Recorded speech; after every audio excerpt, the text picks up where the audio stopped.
নমস্কার, আমি মৌসুমী। শিলালিপিতে আপনাদের সবাইকে স্বাগত জানাই। শুনছেন সাহিত্যিক নরেন্দ্রনাথ মিত্রর গোধূলি। গল্প পাঠ ভালো লাগলে শেষে একটা লাইক দিয়ে যেতে ভুলবেন না। এখনো যারা আমার চ্যানেলটা সাবস্ক্রাইব করেননি তাদের সকলের কাছে আমার অনুরোধ, প্লিজ আমার চ্যানেলটা সাবস্ক্রাইব করে নেবেন। পাশে যে বেল নোটিফিকেশনটা আছে সেটা অবশ্যই প্রেস করে দেবেন। আজ উপন্যাসের পঞ্চম পর্ব। দোরের সামনেই দেখা হলো অনুপমের সঙ্গে।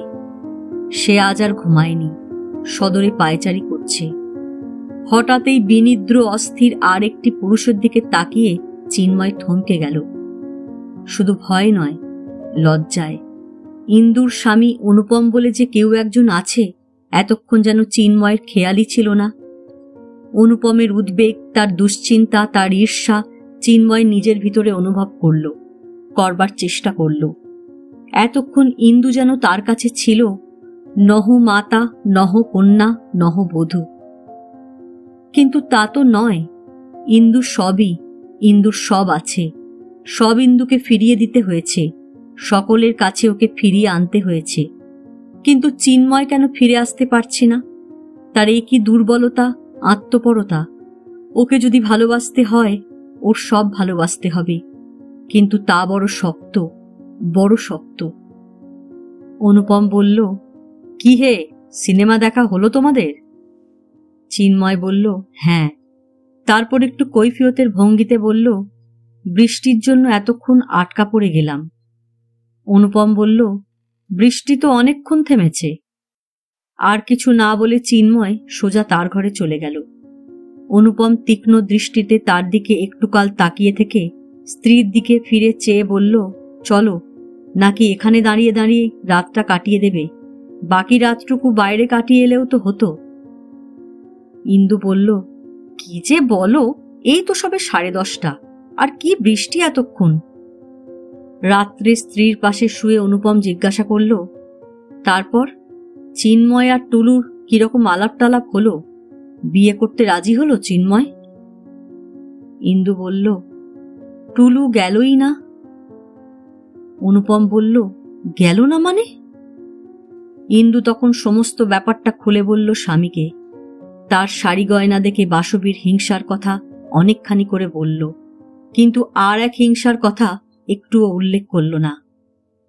অনুপম বলল, ও, তাহলে শুধু তোমরা দুজনেই গিয়েছিলে সিনেমায়? গোড়া থেকেই আমার যেন সেই রকম একটা ধারণা হচ্ছিল। তাহলে যা ভেবেছিলাম তাই, বাসবি টাসবি সব বাজি। ইন্দু বলল, কি যা তা বলছো? টুলু যদি না যায় তাতে আমি কি করতে পারি? অনুপম বলল, টুলু যে কেন যায়নি এবার তা বুঝতে পারছি। ইন্দু এবার এগিয়ে এসে স্বামীকে জড়িয়ে ধরল। শোনো, তুমি অমন করে বলো না, তোমার ভাবভঙ্গি দেখে আমার ভয় হচ্ছে। স্ত্রীর আলিঙ্গন থেকে নিজেকে ছাড়িয়ে নিল অনুপম। বলল, থাক থাক, তোমার আবার ভয়। ঘৃণা, লজ্জা, ভয় 3 থাকতে নয়। ঠান্দি বলতেন কথাটা, তুমি ও 3টেই ছাড়িয়ে গেছো। পাশের ঘরে মিনু চেঁচিয়ে উঠল। ইন্দু উঠে গিয়ে মেয়েকে কোলে করে নিয়ে এসে দুজনের মাঝখানে শুইয়ে দিল। 2-3 দিনের মধ্যে ইন্দু আর চিন্ময়ের ঘরের দিকে গেল না। চোখে চোখে পড়লেও কথা বলল না তার সঙ্গে। নিজের কাজকর্ম নিয়ে ব্যস্ত হয়ে রইল। কিন্তু তবু অনুপম প্রায় উঠতে বসতে প্রত্যেক কথায় চিন্ময়ের ইঙ্গিত দিতে লাগল। একবার বলল, কি, আবার কবে যাওয়া হচ্ছে সিনেমায়? এবার যেদিন যাবে সেদিন বোধহয় আর কাকপক্ষীতে জানতে পারবে না। ইন্দু বলল, আচ্ছা, তুমি কি শুরু করেছো বলো তো? জানো, এই রোগে মানুষ পাগল পর্যন্ত হয়ে যায়। অনুপম স্ত্রীর মুখের দিকে তাকিয়ে অদ্ভুত একটু হাসল। হ্যাঁ, তাই তো এখন বাকি। আমাকে পাগল বলে রটিয়ে দিয়ে যদি একবার গারদে পাঠাতে পারো তাহলে আর কোনো অসুবিধে থাকে না। নিচের মানুষকে একেবারে অনায়াসে ওপরে তুলে নিতে পারো। ইন্দু বলল, ছি ছি, তোমার সঙ্গে কথা বলতেও আমার ঘৃণা হয়। অনুপম বলল, তা তো এখন হবেই। ইন্দু ভেবে পেল না কেন এই রোগ অনুপমের মাথার ভিতরে ঢুকেছে। এই ধরনের সন্দেহ প্রবণতা তো তার কোনোদিন ছিল না। প্রথম যৌবনে নিজের বন্ধু বান্ধব দূর সম্পর্কের আত্মীয় স্বজনের সঙ্গে অনুপম নিজে যেচে তার আলাপ করিয়ে দিয়েছে। তাদের সঙ্গে ভালো করে আলাপ না করলে, ঠাট্টা তামাশায় যোগ না দিলে অনুপম রাগ করেছে। আর আজ 30 বছর বয়স হয়ে গেছে ইন্দুর, দুটি সন্তানের সে মা হয়েছে, এখন কিনা এই বিশ্রী সন্দেহ? অনুপমের পছন্দ মতো লোকের সঙ্গে ঘনিষ্ঠতা না করে আলাপ আলোচনার মানুষ ইন্দু নিজে বেছে নিয়েছে বলেই কি তারই আপত্তি? অতি দুঃখে হাসি পেল ইন্দুর। সব থাকতে ওরকম প্রবৃত্তি কেন তার হতে যাবে? বয়স হয়েছে, সংসারের রীতিনীতি ভালো মন্দ সে জেনেছে, মেনেছে, তবু অনুপম তাকে বিশ্বাস করতে পারে না। একজন অল্প বয়সী ছেলের সঙ্গে দুটো হেসে কথা বললে কি একা একা একদিন তার সঙ্গে সিনেমা দেখে এলে এতদিনের দাম্পত্য জীবনে এমনি ফাটল ধরবে? বিশ্বাস ভাঙবার দায় পড়বে তার উপর। সেদিন থালায় করে মাছ ভেজে রেখেছে, একটু অসাবধান হওয়ায় একখানা মাছ নিয়ে গেছে বিড়ালে, একখানা মাছ কম পড়ল ভাগে। খেতে বসে অনুপম ছেলে মেয়েদের ঠাট্টা করে বলেছিল, বিড়াল নয় রে, তোর মাই চুরি করে খেয়েছে মাছখানা, এখন লজ্জায় বলতে পারছে না, বিড়ালের নাম দিচ্ছে। মিনু কিন্তু বিশ্বাস করেছিল কথাটা, বলেছিল, তুমি চুরি করে মাছ খেয়েছো মা, তুমি আর পাবে না। অনুপম হেসে উঠেছিল, নাও হলো তো। আজও কি অনুপম সেই সরল প্রাণখোলা হাসি হেসে উঠতে পারে না? বুঝতে পারে না নিজের হেসেল থেকে মাছ চুরি করে খাওয়ার মতো নিজের এই স্বামী সন্তানের সংসারে চুরি করে আর কাউকে ভালোবাসতে যাওয়াও তার পক্ষে একান্ত অসম্ভব। বাইরের একটা বিড়াল কোনো ফাঁকে যদি হেসেলে ঢুকেই থাকে, তাকে তাড়িয়ে দিলেই তো হয়। কিন্তু বিড়াল তাড়াবার ভার অনুপম না নিক, ইন্দু নিজেই নেবে। সে নিজেই আজ বলবে গিয়ে চিন্ময়কে, তুমি চলে যাও, কলকাতা শহরে আরো অনেক ভাড়াটে বাড়ি আছে, তার একটা খুঁজে পেতে জোগাড় করে নাও তুমি, এখানে আর নয়।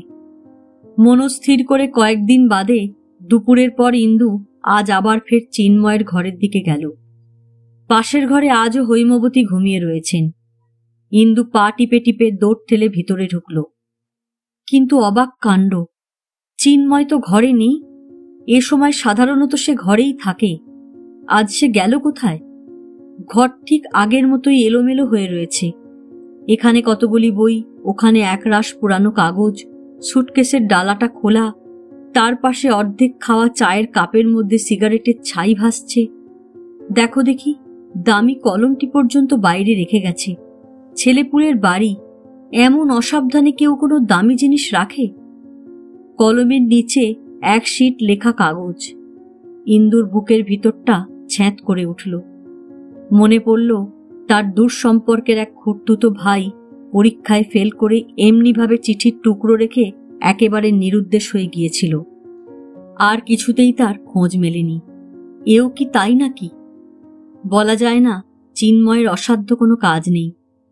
ইন্দু তাড়াতাড়ি লেখা কাগজখানা হাতে তুলে নিল, তারপর মৃদু হেসে স্বস্তির নিঃশ্বাস ফেলল। না, সে ধরনের নিরুদ্দেশ যাত্রার কোনো চিঠি নয়। অনেক আঁকি ঝুঁকি, অনেক কাটাকুটির পর হতাশ প্রেমিক এক টুকরো কবিতা লিখতে পেরেছেন। ইন্দু স্মিত মুখে পড়তে লাগল। আমার কথার রং, কামনার রং যদি ঝরে, তার দুটি পাণ্ডু শীর্ণ কপলে অধরে, তবু কি হবে না রাঙা তারা, এড়াবে না বিধিবাধা নিষেধ পাহারা। আমার কথার রং, কামনার রং যদি ঝরে, পৃথিবীর ফুলে ঘাসে শিখরে কন্দরে, তবু কি হবে না রাঙা তারা, তার মন, তার মুখ, মুখের কথারা। কিন্তু ফের পড়তে গিয়ে ইন্দুর মুখের হাসি নিভে গেল। ঢিপ ঢিপ করতে লাগলো বুকের মধ্যে। ছি ছি ছি ছি, ছি ছি ছি, এসব কি লিখেছে চিন্ময়? কেন লিখেছে? টুকরো টুকরো করে কবিতাটি ছিঁড়ে ফেলল ইন্দু। ছি! মেজের ওপর ছড়িয়ে দিল টুকরোগুলো। ঘর থেকে বেরিয়ে যাচ্ছে, হঠাৎ ইন্দু থেমে দাঁড়ালো। এই বাসে কি করল? পরের জিনিস নষ্ট করতে গেল ইন্দু কোন অধিকারে? এই কবিতা যে তার জন্যই লিখেছে চিন্ময়, তার প্রমাণ কি? হয়তো আর কারো জন্যে। হয়তো কোনো কাগজের জন্য লিখে থাকবে। ইন্দু কেন তা নষ্ট করে ফেলল? কারো জিনিস নষ্ট করা মানেই তাকে স্বীকার করা, তার কাছে ঋণী হওয়া। ইন্দু আর কারো কাছে ঋণী হতে চায় না। মেঝের ওপর উপুর হয়ে বসে টুকরোগুলো এক জায়গায় জড়ো করল ইন্দু। অনেক কষ্টে মিলালো। নিচে এক শীট সাদা কাগজ ছিল। সুন্দর ছোট ছোট অক্ষরে কবিতাটি চিন্ময়ের কলম দিয়েই তাতে টুকে রাখল ইন্দু। তারপর ঠিক আগের মতোই তার কলমটি চাপা দিয়ে রাখল। ছেঁড়া টুকরোগুলো এখন কি করা যায়? ফেলে দেবে জানালা দিয়ে? হয়তো কেউ দেখে ফেলতে পারে, পথ থেকে কেউ কুড়িয়ে পড়তে পারে। একটু সাবধান হওয়া ভালো। তার যা কপাল। কবিতার টুকরোগুলো নিজের আঁচলেই গিঁট বেঁধে নিল ইন্দু। তারপর ঘর থেকে বেরিয়ে এলো। কিন্তু আশ্চর্য, মনের মধ্যে গুনগুন করছে একটি লাইন, আমার কথার রং কামনার রং যদি ঝরে। কেবল একটি না, তার পরের লাইনগুলিও একটির পর একটি করে আসছে। কি আপদ! বোধহয় সমস্ত কবিতাটা ইন্দুকে ফের লিখতে হয়েছে বলেই এমন হচ্ছে। ছেলেবেলায় পণ্ডিত মশাই বলতেন, একবার লেখা 5 বার পড়ার সমান।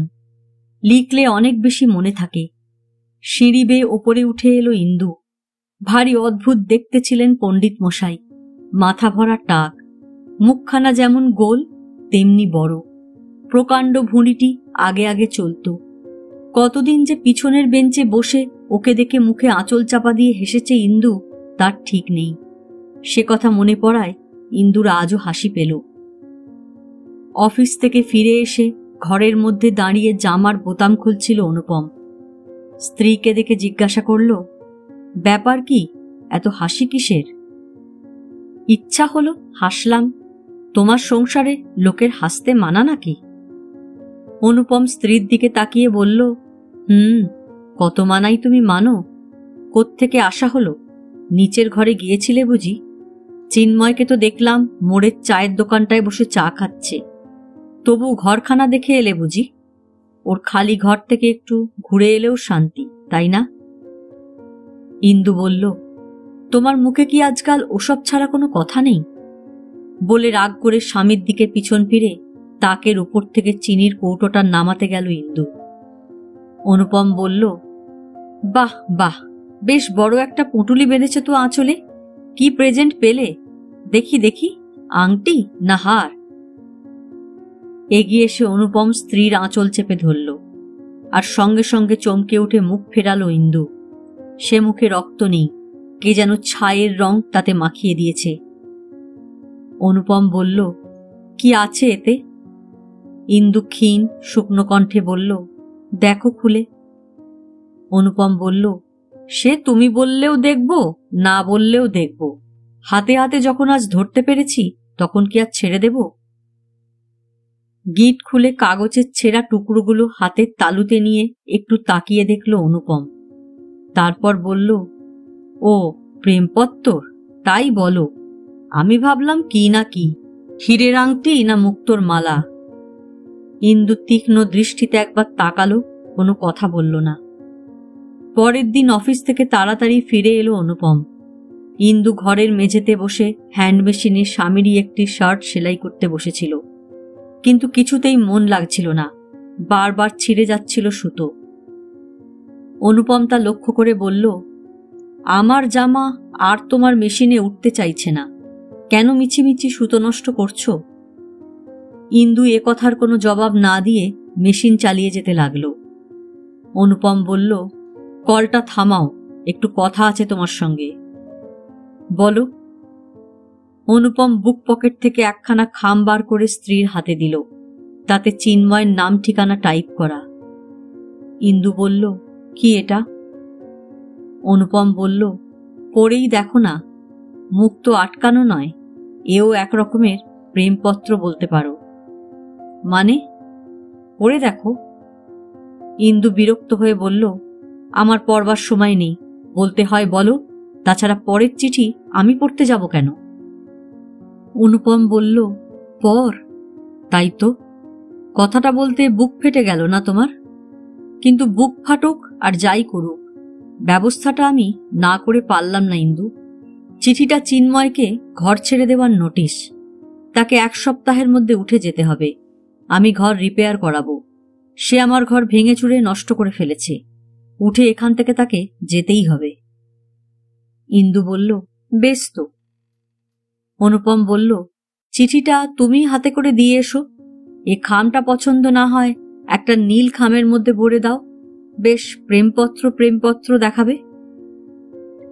ইন্দু রুক্ষ কণ্ঠে বলল, তোমার ভাড়াটে, নোটিশ দিতে হয় তুমি দাও গিয়ে, আমি দিতে পারবো না। অনুপম বলল, তুমি যে দিতে পারবে না তা আমি জানি। চিঠিটা রেজিস্ট্রি করে ডাকে ছেড়ে দিয়ে এসেছি। কাল 10টার মধ্যেই ও চিঠি পাবে। এটা তার কপি। যদি ভালোই 1 সপ্তাহের মধ্যে ঘর ছেড়ে দেয় তো মঙ্গল, না হলে ওর কপালে অশেষ দুঃখ আছে। আমি পাড়ার লোকের সামনে ওকে ঘাড় ধরে বের করে দেব। অনুপম মুখের ভাষাকে হাতের ভঙ্গিতে রূপ দিল, কিন্তু ব্যবস্থাটা তার ভালো লাগলো না। নোটিশ দিতে গেল কেন অনুপম? তার চেয়ে মাওই মাকে অন্যভাবে বলে দিলেই তো হতো। ঢাকঢোল পিটিয়ে লাভ কি? কিন্তু পিয়ন এসে চিঠি বিলি করে যাওয়ার 2-3 দিন পরেও চিন্ময়ের কি হৈমবতীর কোনো ভাবান্তর দেখা গেল না। তারা কোনো রকম ভয় পেয়েছে বলে মনে হলো না। তখন অনুপম গিয়ে দাঁড়ালো হৈমবতীর রান্নাঘরের সামনে। গাট্টি বোচকা বাঁধছেন তো মাওইমা? আর কিন্তু মাত্র 4 দিন মধ্যে আছে। হৈমবতী নোটিশের কথা ছেলের কাছে শুনেছিলেন। অনুপমের কথার জবাবে বিরস মুখে বললেন, মধ্যে 4 দিনই থাকুক আর 4 ঘন্টাই থাকুক। বাড়িঘর না পেলে তো আর উঠতে পারবো না অনুপম। অনুপম তীক্ষ্ণ কণ্ঠে বলল, কিন্তু উঠতে আপনাদের হবেই। বাড়িঘর না পান পথে গিয়ে দাঁড়াবেন। নোটিশ দেওয়ার পর থেকে 1 সপ্তাহের বেশি একদিনও আমি আপনাদের সময় দেব না। কোথাও না জোটে ফুটপাতে থাকবেন, গাছতলায় থাকবেন। আর সেই হলো আপনাদের ঠিক উপযুক্ত জায়গা। কোনো ভদ্রলোকের বাড়িতে থাকবার যোগ্য আপনার ছেলে নয়। ইন্দুর সঙ্গে বেশি মেশামেশি করেছে বলে গোড়া থেকেই হৈমবতী ছেলের ওপর অপ্রসন্ন ছিলেন। এসব ব্যাপার নিয়ে বয়স্ক ছেলেকে যতদূর শাসন করা যায় চিন্ময়কে তা তিনি করেছেনও। কিন্তু অনুপমের মুখে ছেলের নিন্দা শুনে তাঁর আর সহ্য হল না। তিনি সম্পূর্ণ ধৈর্য হারালেন। গলা ছেড়ে চিৎকার করে বলতে লাগলেন, কি বললে অনুপম? চিন্ময় ভদ্রলোকের বাড়িতে থাকবার যোগ্য না? কিন্তু পরের ছেলের ঘাড়ে দোষ চাপাবার আগে নিজের পরিবারকে সামলাও অনুপম। নিজের ঘর আগলাও আগে। এত বড় আস্পর্ধা তোমার? আমাকে গাছতলা দেখাতে আসো তুমি? কিন্তু তুমি তোমার মরা বাপ চিতা থেকে উঠে এলেও আমাকে এ ঘর থেকে তুলতে পারবে না। কেন উঠবো? মাসে মাসে ভাড়া গুনছি, কেন উঠবো? চেঁচামেচি শুনে ইন্দুই নিচে নেমে এলো। মাওইমা, থামুন, চুপ করুন। বিকৃত মুখভঙ্গি করে হৈমবতী তেড়ে এগিয়ে এলেন। চুপ করব? কেন রে? কার ভয়? নষ্ট নচ্ছাড় ছেলেটার মাথাকে এখন নিজে সতীসাধ্যী সেজে বসেছেন। ঠিকে ঝি কলতলায় বাসন মাজছিল। ঝগড়া শুনে সে মুখ মুচকে হাসতে লাগল। ইন্দু তাকে চলে যাওয়ার ইশারা করল, কিন্তু ঝির তখন কাজে খুব মন। ইন্দু হৈমবতীকে বলল, আর কেলেঙ্কারি বাড়াবেন না। ঘর ছেড়ে দিয়ে আজই চলে যান আপনারা। হৈমবতী বললেন, ছেড়ে যাব? তুই আমাকে ঘর ছাড়তে বলবার কে শুনি? আমি আমার ঘরের মধ্যে মরে পড়ে থাকবো, তবু ঘর ছাড়ব না। দেখি কার বাপের সাধ্য আমাকে ঘর থেকে তোলে। ইন্দুরও আর সহ্য হলো না। সেও এবার চড়া গলায় বলল, তুই তোকারি করবেন না মাওইমা, ভদ্রলোকের মতো কথা বলুন। হৈমবতী বললেন, তোরা যে কত ভদ্র তা আমার জানা আছে। এরপর ইন্দুরও মুখ ছুটে গেল। সেও হৈমবতীর অভদ্রতা সংকীর্ণতার খোঁটা বারবার দিতে লাগল। শেষে বলল, তোমাকেও আমার আর চিনতে বাকি নেই। তুমি যে কিরকম ভদ্রলোকের মেয়ে, ভদ্রলোকের স্ত্রী, তা আমি তোমার বচন শুনেই বুঝতে পারছি। চিন্ময়ের কাছেই এক বন্ধুর বাসায় গিয়েছিল। ফিরে এসে দুজনের ঝগড়া দেখে, ঝগড়ার ভাষা শুনে মুহূর্তকাল অবাক হয়ে রইল। অনেক কষ্টে মাকে হাত ধরে টেনে ঘরে নিয়ে এলো চিন্ময়। কিন্তু ইন্দুর মূর্তি দেখে মনে মনে ভারী পীড়া বোধ করল। ভাবতে কষ্ট হলো, এই মেয়েকে সে ভালোবেসেছে, কবিতা লিখেছে একে নিয়ে। তার দিনের ভাবনা আর রাত্রির স্বপ্নকে ঘিরে রেখেছে এই মেয়ে। অনুপম কিন্তু মনে মনে খুশি হল। চিন্ময়ের মাকে যে চিন্ময়ের মা বলে মোটেই খাতির করেনি, ছেড়ে কথা বলেনি ইন্দু, তার জন্য বহুদিন বাদে খানিকটা তৃপ্তি পেল অনুপম। কিন্তু একটু পরে ইন্দু বলল, কাজটা ভালো হলো না, ছি। ইন্দুর মুখে লজ্জা আর অনুশোচনার ছাপ দেখে ফের ভ্রু কোঁচকাল অনুপম। বলল, ভালো না হবার কি হলো? বেশ হয়েছে। ফের যদি চেঁচামেচি করে আর ওসব কথা বলে, আমি পুলিশে খবর দেব। ইন্দু বলল, ছি, নোটিশ দিয়েছিলে, তুমি ফের আবার ও কথা বলতে গেলে কেন? অনুপম স্ত্রীর দিকে তাকিয়ে বলল, দোষটা তো আমারই। ইন্দু বলল, না, দোষ তোমার নয়, দোষ আমার ভাগ্যের। অনুপম বলল, ভাগ্য ভাগ্য করো না, দোষ তোমার প্রবৃত্তির। ইন্দু নিঃশ্বাস ছেড়ে চুপ করে রইল, আর বাদানুবাদে যোগ দিল না। মনে মনে ভাবল, প্রবৃত্তির দোষ কি তার একার?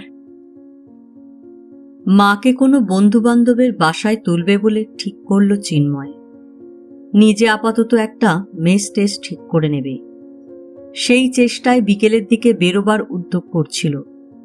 হৈমবতী ক্লান্ত স্বরে তাকে ডাকলেন, আজ আর কোথাও যাস নে চিনু, আয় এখানে বস এসে আমার কাছে। চিন্ময় মার ঘরে এসে দেখল তিনি বিছানায় শুয়ে পড়েছেন। আজ আবার ফের তাঁর শ্বাসকষ্ট হচ্ছে। মার চেহারা দেখে চিন্ময় চমকে উঠল। সকালের ঝগড়ার ফলটা হৈমবতীর শরীরের পক্ষে মোটেই ভালো হয়নি। সমস্ত দুপুর আর বিকেলটা তিনি অশ্রান্ত কেঁদেছেন, নিজের ভাগ্যকে দোষ দিয়েছেন, চিন্ময়কে গালমন্দ করেছেন, অনুপমকেও শাপমন্ডি দিতে বাকি রাখেননি। চিন্ময় কখনো অনুরোধ করেছে, কখনো ধমক দিয়েছে, কিন্তু কিছুতেই হৈমবতী ক্ষান্ত হননি। চিন্ময় মার মাথার কাছে বসে খানিকক্ষণ তার কপালে হাত বুলাল। তারপর একসময় উঠে পড়ে বলল, তুমি একটু চুপ করে থাকো মা, আমি এখনই ডাক্তারবাবুকে একটা খবর দিয়ে আনছি। হৈমবতী বাধা দিয়ে বললেন, না না, ডাক্তারের দরকার নেই আমার, তুই স্থির হয়ে আমার এখানে বস তো। চিন্ময় বলল, আমি তো বসবই মা, সারা রাত তোমার কাছে বসে থাকব, তুমি ভেবো না আমি এলাম বলে। চিন্ময় বেরিয়ে গেল। আধ ঘণ্টাখানেক বাদে ব্যোমকেশবাবুর গাড়ি এসে দাঁড়ালো ভূপতি ভবনের সামনে। ব্যোমকেশবাবু ভিতরে এসে রোগিণীকে পরীক্ষা করে মুখ গম্ভীর করলেন। হৈমবতীর অসুখ সম্বন্ধে প্রয়োজনীয় কয়েকটি প্রশ্ন করে মা কি ছেলে কারোর কাছ থেকে যথাযথ সদুত্তর না পেয়ে বিরক্ত হলেন। তারপর বেশ একটু অসহিষ্ণু ভঙ্গিতেই বললেন, না মশাই, আপনি কোনো কাজের নন। সেই মহিলাটি গেলেন কোথায়, আপনার বান্ধবী? মৃদু হাসলেন ব্যোমকেশবাবু, তাকে ডাকুন, তাকেই সব বুঝিয়ে শুনিয়ে দিয়ে যাচ্ছি। চিন্ময় বলল, তিনি আসবেন না। ব্যোমকেশবাবু সাদা কাগজে দুর্বোধ্য হস্তাক্ষরে প্রেসক্রিপশন লিখতে লাগলেন। তারপর চিন্ময়ের দিকে তাকিয়ে বললেন, আসবেন না কেন? চিন্ময় বলল, চলুন ও ঘরে, গিয়ে বলবো। হাতঘড়ির দিকে একটু তাকিয়ে ব্যোমকেশবাবু বললেন, চলুন। চিন্ময়ের ঘরে এসে জানালার ধার ঘেঁষা চেয়ারটায় বসলেন ব্যোমকেশবাবু। অগোছালো ঘরের অবস্থা দেখে বললেন, ইস, একেবারে জড়িয়ে ছড়িয়ে রয়েছেন দেখছি। হ্যাঁ, কি বলবেন বলছিলেন? বেশি সময় নেই আমার, আর একটা কেস আছে, এক্ষুনি ছুটতে হবে। চিন্ময় বলল, তাহলে আজ থাক। ব্যোমকেশবাবু একটু হাসলেন। অমনি রাগ হয়ে গেল? না, আপনাকে নিয়ে পারা গেল না। বলুন না কি ব্যাপার, ওর আসবার বাধাটা কি? চিন্ময় সংক্ষেপে বলল, ওদের সঙ্গে আজ ঝগড়া হয়ে গেছে। ব্যোমকেশবাবু হেসে বললেন, ঝগড়া মানে দ্বন্দ্ব? দ্বন্দ্বের আবার দুটো মানে, তাই না? হঠাৎ টেবিলের ওপর দোয়াত চেপে রাখা একখানা লেখা কাগজের উপর দৃষ্টি পড়ল ব্যোমকেশবাবুর।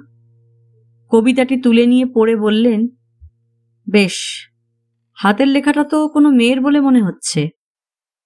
চিন্ময় বলল, কিন্তু রচনাটা পুরুষের। ব্যোমকেশবাবু চিন্ময়ের দিকে তাকিয়ে ফের একটু হাসলেন।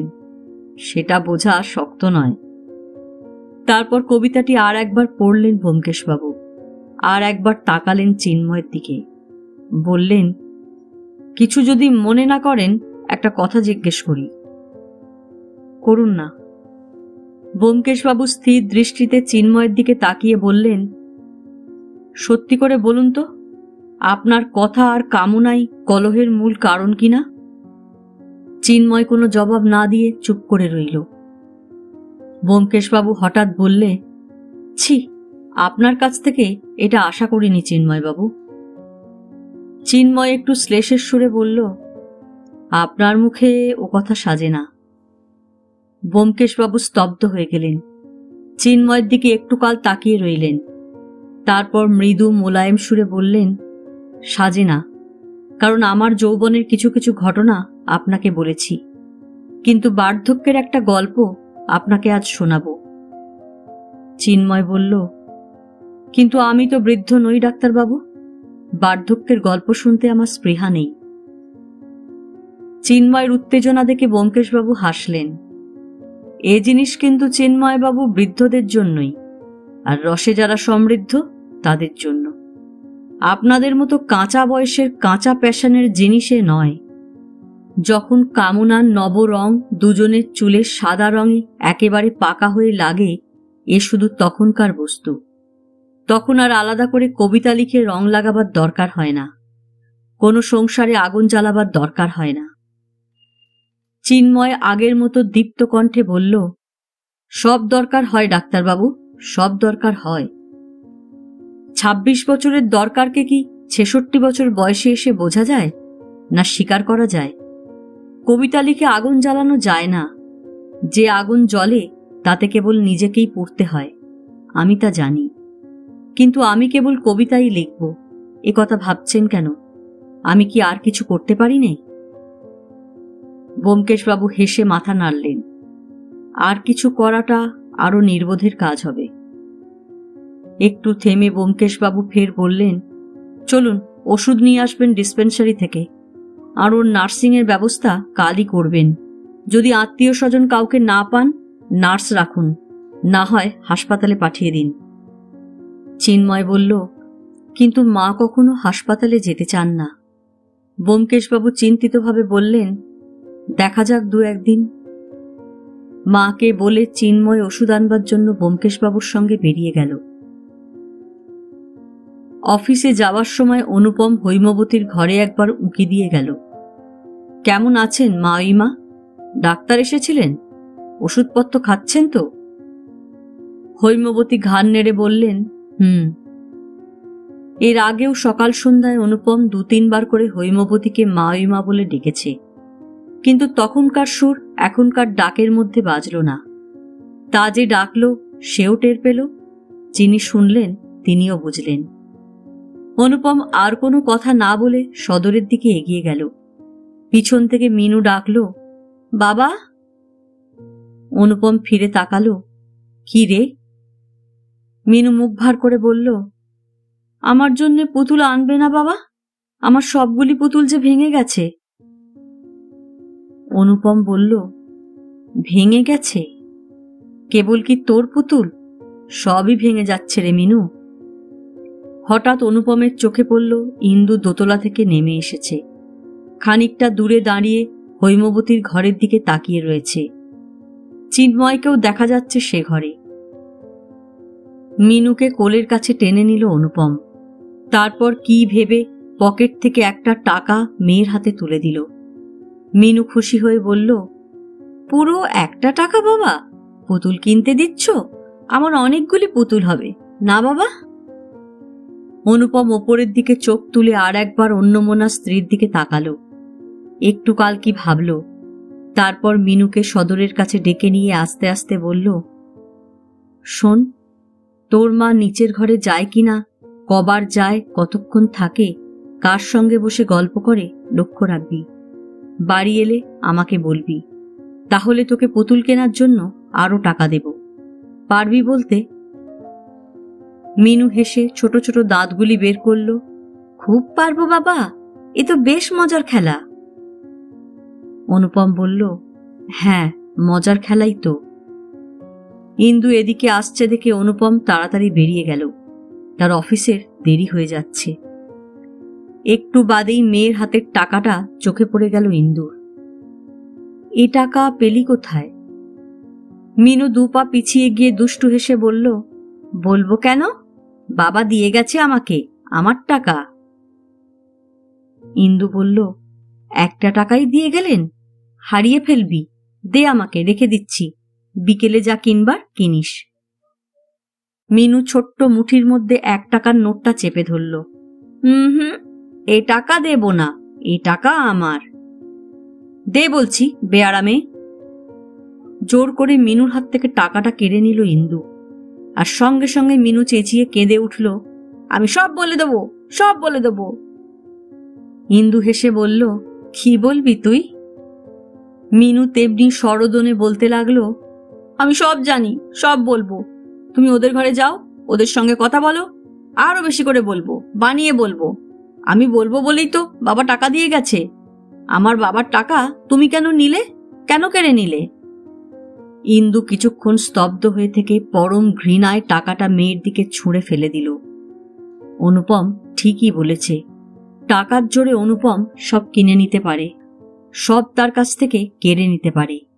সেই মুহূর্তে ইন্দুর মনে হলো তার কেউ নেই, এ সংসারে তার কেউ নেই, স্বামী নেই, সন্তান নেই, কিচ্ছু নেই তার। সে কারো স্ত্রী নয়, মা নয়, কন্যা নয়। তবে সে কি, তবে সে কে? বিকেল থেকেই রান্নার আয়োজন শুরু করতে হয়, কিন্তু রান্নাঘরে যেতে আজ আর কিছুতেই ইচ্ছা করছিল না ইন্দুর। নিতান্ত অনিচ্ছায় অতি কষ্টে নিজের দেহটাকে টেনে নিয়ে চলল ইন্দু। কিন্তু ঘরের সামনে গিয়ে বঁটি পেতে বসতে না বসতে তিলক হাঁপাতে হাঁপাতে নিচের থেকে ওপরে উঠে এলো। মা, মা, দেখবে এসো, নিচের ঘরের বুড়িটা জল জল করে মরছে। তিলু আর মিনু এতদিন হৈমবতীকে ঠাকুরমা বলে ডাকত, কিন্তু কিছুদিন ধরে ওরাও টের পেয়েছে চিন্ময়দের সঙ্গে তাদের বাবা মার খুব ঝগড়া হয়েছে। কালকের ঘটনার পর সে কথা আরও স্পষ্ট হয়ে উঠেছে তিলু মিনুর কাছে। তাছাড়া নিচের ভাড়াটেদের 2-4 দিনের মধ্যে জোর করে তুলে দেওয়া হবে, এ কথাও তিলকের বুঝতে বাকি নেই। তাই ঠাকুরমা এখন বুড়ি ছাড়া কেউ নয়। ইন্দু ধমক দিয়ে বলল, ছি, বুড়ি বলে নাকি, ঠাকুরমা বল তিলু। তিলক অপ্রতিভ হয়ে বলল, ঠাকুরমা জল চাইছে মা, আমার ভয় করছে যেতে। ইন্দু বলল, জল চাইছেন কেন, চিন্ময় ও ঘরে নেই? তিলক বলল, না, বোধহয় ডাক্তারখানায় গেছেন। তা হতে পারে, কিন্তু ওর কি কোনো কাণ্ডজ্ঞান নেই?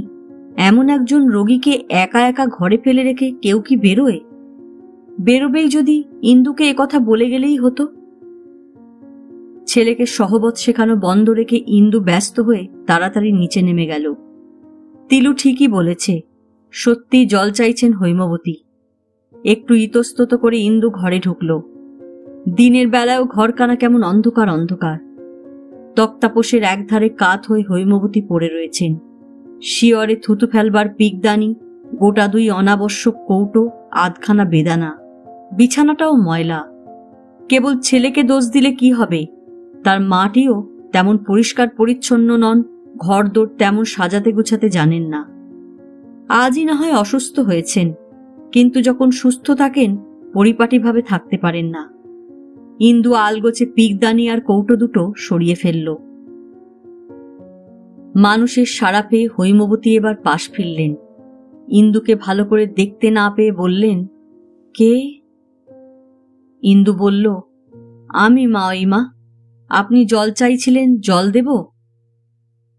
হৈমবতী রুক্ষস্বরে বলে উঠলেন, না, আমার জল টল কিচ্ছু চাই নে। তোমাকে কে এখানে আসতে বলল? তুমি যাও বাছা, তুমি যাও এখান থেকে। গাছের গোড়া কেটে আর আগায় জল ঢালতে হবে না তোমাদের। ইন্দু মৃদু হাসল, একটু সস্নেহ ধমকের সুরে বলল, অমন করে নাকি মা? আমি জল এনে দিচ্ছি, খান। হৈমবতী যেন 60 বছরের বৃদ্ধা নন, ছোট একটি মেয়ে। অবুঝ রাগ আর অভিমানের জন্য তাকে সস্নেহে শাসন করছে ইন্দু। ঘটিতে কি কুঁজোয় কোথাও 1 ফোঁটা জল নেই। তাড়াতাড়ি কুঁজোটা ধুয়ে তাতে জল ভরে নিয়ে এলো ইন্দু। হৈমবতীর ঘটিতে খানিকটা জল ঢেলে তার কাছে নিয়ে এসে বলল, আপনি নিজে খেতে পারবেন না আমি ঢেলে দেব? হৈমবতী তবু জেদ ছাড়েন না, ও জল আমি খাবো না। ইন্দু তেমনি হেসে বলল, ছি, অমন করে না মা, ওই মা, জলটুকু খান। মানুষে মানুষে ঝগড়া বিবাদ বুঝি হয় না, তাই বলে অসুখ বিসুখের সময় অমন করে নাকি? আপনিও দেখি মিনুর মতো হলেন। হৈমবতী এবার আর আপত্তি করলেন না। ঘটি উঁচু করে ইন্দু তার মুখে জল ঢেলে দিল।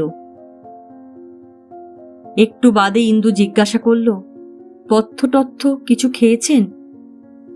হৈমবতী বললেন, না, কি আর খাবো, কিছু খেতে ভালো লাগে না। ইন্দু বলল, অসুখ হলে খেতে কি কারো ভালো লাগে মা, ওই মা? জোর করে খেতে হয়, নইলে অসুখ যে আরো পেয়ে বসে। আচ্ছা, পথ্য আমি তৈরি করে দিচ্ছি, কিন্তু তার আগে বিছানাটা যে ঝেড়ে নিতে হবে। আর ধোয়া চাদর আছে? হৈমবতী বললেন, আর ধোয়া চাদর নষ্ট করে কি হবে? ইন্দু হেসে বলল, আচ্ছা কৃপণ মানুষের মেয়ে তো আপনি, চাদর নষ্ট হবে বলে এই ময়লা বিছানায় পড়ে থাকবেন? কোথায় ধোয়া চাদর আছে বলুন? হৈমবতী বললেন, তোমার জ্বালায় আর পারলুম না, ওই বাক্সর মধ্যে চাদর আছে, দেখো, এই নাও চাবি। শুধু বিছানার চাদর বদলালো না ইন্দু, ঘরখানাও ঝাঁট দিয়ে পরিষ্কার করল। হৈমবতীর জিনিসপত্রগুলি গুছিয়ে রাখলো একধারে। মনে হলো ঘরখানাই যেন বদলে গেছে। এরপর নিজের রান্নাঘরে গিয়ে উনুন ধরিয়ে হৈমবতীর জন্য একটু দুধ গরম করে নিয়ে এলো ইন্দু। তিনি আবার ওজোর আপত্তি শুরু করলেন।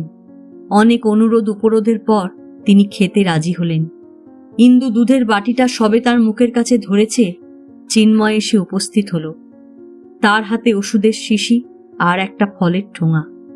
ইন্দুকে তাদের ঘরে এমন অবস্থায় দেখে একটু বিস্মিত হল চিন্ময়। একটু কাল দাঁড়িয়ে রইল বাইরে, তারপর জুতো ছেড়ে নিঃশব্দে ঘরে এসে ঢুকল। পায়ের শব্দে ইন্দুও মুখ তুলে তাকিয়েছিল। চিন্ময়কে দেখেই তাড়াতাড়ি চোখ নামিয়ে নিল। আরক্ত হয়ে উঠল মুখ, হাতের বাটিটাও একটু কেঁপে গেল যেন। ইন্দু হৈমবতীকে মৃদুস্বরে বলল, আপনি খেয়ে নিন মা, ওই মা, আমি একটু পরে এসে বাটিটা নিয়ে যাব। চিন্ময়ের দিকে আর না তাকিয়ে তার সঙ্গে কোনো কথা না বলে ইন্দু ঘর থেকে বেরিয়ে গেল। চিন্ময় একটু কাল মুগ্ধ দৃষ্টিতে ইন্দুর সেই দ্রুত গতিভঙ্গির দিকে তাকিয়ে রইল। এমন লজ্জা ইন্দু তাকে আর কোনোদিন পায়নি। ও কি ভেবেছিল লুকিয়ে লুকিয়ে সেদিন যেমন এসে চিন্ময়ের কবিতার কপি করে রেখে গেছে, তার মায়ের সেবাও তেমনি অলক্ষিতভাবেই করে যাবে? ধরা দেবে না, ধরা পড়বে না? চিন্ময় মনে মনে একটু হাসল। ঘরের দিকে তাকিয়ে মন ভারী প্রসন্ন হয়ে উঠল চিন্ময়ের। লক্ষ্মীর হাতের ছোঁয়া যে লেগেছে তা স্পষ্ট বোঝা যায়। এগিয়ে এসে হৈমবতীর মাথার কাছে বসল চিন্ময়। জিজ্ঞাসা করল, কেমন আছো মা? হৈমবতী একটু বিরক্তির ভঙ্গিতে বললেন, সে খবরে তোমার কাজ কি বাপু? সারাদিন তুমি বাইরে বাইরে ঘুরে বেড়ালে, তেষ্টায় মরে গেলেও তোমার কাছ থেকে একটু জলের প্রত্যাশা নেই, শেষে পরের মেয়ের হাতে। মার রাগ আর অভিযোগের মধ্যে অনেকখানি যে ভান আছে তা টের পেয়ে চিন্ময় মৃদু হাসল। তারপর একটু তরল স্বরে বলল, তাতে আর এমন দোষ কি হয়েছে মা? তোমার নিজের ঘরের বউ হলে সেও পরের মেয়েই হতো। বলে নিজেই ভারী লজ্জা পেল চিন্ময়। ছি ছি, মা কি ভাবলেন? কিন্তু হৈমবতী অত তলিয়ে দেখলেন না। তিনি বললেন, সে ভাগ্য কি তুমি আমার হতে দিলে বাছা? অমন একটি লক্ষ্মীর মতো বউ ঘরে আনতে পারলে আমার আর দুঃখ ছিল কিসের? আহা, কি যত্নটাই না করলে। চিন্ময় স্মিত মুখে নিজের ঘরে ফিরে গিয়ে সিগারেট ধরালো। তারপর থেকে হৈমবতী কেমন আছেন দেখবার জন্যে রোজই একবার করে ঘরে আসতে লাগলো ইন্দু। চিন্ময় যখন ঘরে থাকে তখন আসে না। সে যখন বাইরে চলে যায় কি নিজের ঘরে বইয়ের মধ্যে ডুবে থাকে, তখন এসে ইন্দু রোগিণীর সেবা পরিচর্যা করে যায়। চিন্ময়ের সঙ্গে যেন তার কোনো সম্পর্ক নেই। তার মার সঙ্গেই যেন ইন্দুর শুধু আত্মীয়তা। চিন্ময় মনে মনে হাসে। এ একরকম মন্দ নয়। এতদিন তাদের মধ্যে আলাপ আলোচনার অন্ত ছিল না। কত কথা আর কত কথা কাটাকাটি যে তাদের হয়েছে তার ঠিক নেই। আজ চলেছে বিনা কথার পালা, কিন্তু এ আলাপও একেবারে নীরব নয়, এরও ধ্বনি আছে। তা কান পেতে শোনা যায় না, মন দিয়ে অনুভব করতে হয়। ইন্দু যে তার সামনে পড়লে আজকাল বিব্রত হয়, লজ্জিত হয়ে তাড়াতাড়ি সরে যেতে বাধ্য হয়, চিন্ময়ের চোখে তা বড়ই মনোরম লাগে। এ যেন কিশোরী বধূর লজ্জার অবগুণ্ঠন। এ আড়াল দূরত্ব সৃষ্টি করে না, মধুরত্ব বাড়ায়। এ লজ্জার মধ্যে, বারবার এমন করে এড়িয়ে যাবার মধ্যে চিন্ময়কে স্বীকৃতি দিয়েছে ইন্দু। আর চিন্ময়ের মনে কোনো ক্ষোভ নেই। চিন্ময় সম্বন্ধে নিজের এই নতুন ধরনের সংকোচ দেখে ইন্দু নিজে বড় অস্বস্তি বোধ করে। তার এই লজ্জাকে সে কিছুতেই স্বীকার করতে চায় না। লজ্জা আবার কিসের? লজ্জা সে চিন্ময়কে করে না, ওর সঙ্গে যে কথা বলা বন্ধ করেছে তা জেদ করে। অনুপম দেখুক, সমস্ত জগৎ সংসার দেখুক ইন্দুকে, তারা যা ভাবছে তা সে নয়। চিন্ময়ের ঘরে না গিয়ে চিন্ময়ের সঙ্গে কথা বন্ধ করে সে জন্ম জন্মান্তর কাটিয়ে দিতে পারে। চিন্ময়েরও শিক্ষা হোক। ইন্দুকে লক্ষ্য করে যে তার মোটেই ভালো হয়নি, ইন্দু তা একটুও পছন্দ করেনি, আর সেই জন্যই তার সঙ্গে সমস্ত সম্পর্ক ত্যাগ করেছে, সে কথা বুঝতে পারুক চিন্ময়। কিন্তু ওকে দোষ দেবে কি? ইন্দুর নিজের হৃদয়ই বড় অবুঝ। হৃদয় নয়, হৃৎপিণ্ড। চিন্ময়ের কাছাকাছি এলে তার স্পন্দন এত দ্রুত হয়, এত ধ্বনিময় হয়ে ওঠে যে ইন্দুর আশঙ্কা হয় বুঝি তা চিন্ময়েরও কানে গেল। আশঙ্কা হয় বুঝি চিন্ময় তাকে কিছু বলে ফেলবে। যদি এতদিন বাদে ও মৌন ভাঙে, তাহলে কি ইন্দু সঙ্গে সঙ্গে কথা বলবে, নাকি নিঃশব্দে চলে আসবে? কোনটা শোভন আর সঙ্গত হবে ভেবে যেন ঠিক করে উঠতে পারে না ইন্দু।